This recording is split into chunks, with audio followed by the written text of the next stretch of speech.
i-share ko some of my item from my Baliktad na collection. Gaya nga ng palamunutan na ito, guys. Tanda ko dati, guys, noon, para makabulot ka, kukuha ka ng isa sa mga pabulot ka ng isa dito, 5. Tapos, may equivalent na number dyan at may equivalent na premyo. Halimbawa, yung number 102, meron kang 20 cents siya na cents. Tapos sa number 11 meron kang 100, so piso yan. Tapos sa number 8 meron kang 10 cents. Sa number 94 meron kang 15 cents, no? At sa number 2 meron kang 150.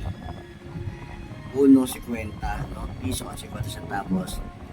Tapos guys, meron pa ibang klase nito. Meron pa yung may zero, kung ilang zero, meron sisiyo.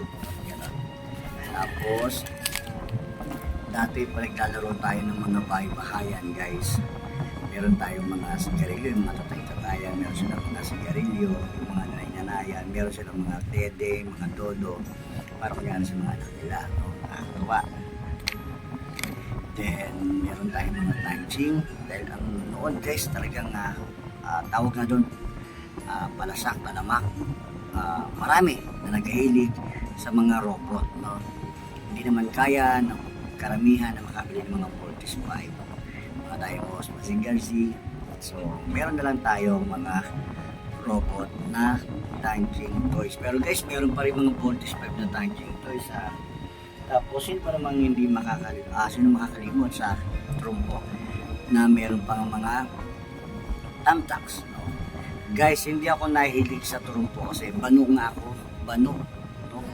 So banban, puro konyat yung aking trumpo, kaya hindi ako naglalaro. So nakakaawa yung aking trumpo kasi puro konyat, dahil kukonyatan nga yung yan pag hindi ka nga marunong. So epektosan ka nun, kaya karamihan nilalagyan ng mga tamtax.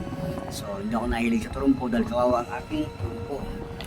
Pero siyempre ang iba, sino makakalimot sa whistle, no? Kung saan, guys, meron tong kahalintulad yung tansan, dahil hindi ka makakabili nito, wala kang ng pera. So gagawin mo ng tansan, pipitin mo, tapos talagyan mo ng dalawang, yung parang tamse o yung tali ng sa sako, tapos saka mo siya gagawin. Guys, may laban pa yun, no? Yung hektara ng tali. Pero ito naman, sumisipol naman. Habang ginagano mo to, so sumisipol siya. Yan. Tapos guys, ang ating relo, no? Yung relo, meron to kasi, meron nga Donald Duck, meron Mickey Mouse, no? Sobrang cool pag meron ito dati. Siyempre sa mga dumalaginding, meron tayong jackstone, no? Meron tayong jackstone.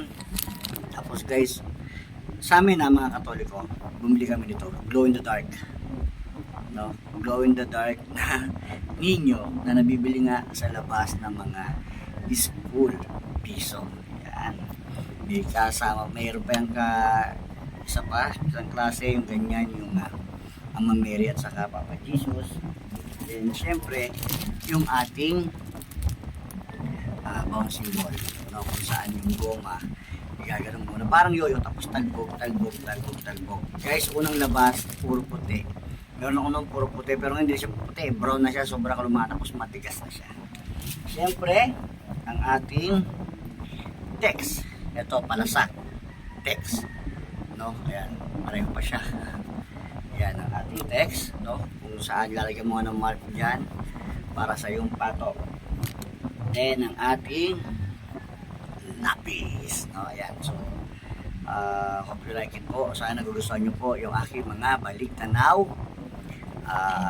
videos, baliktanaw collection, baliktanaw item. Muli po, Louis Serrano, baliktanaw. Salamat po.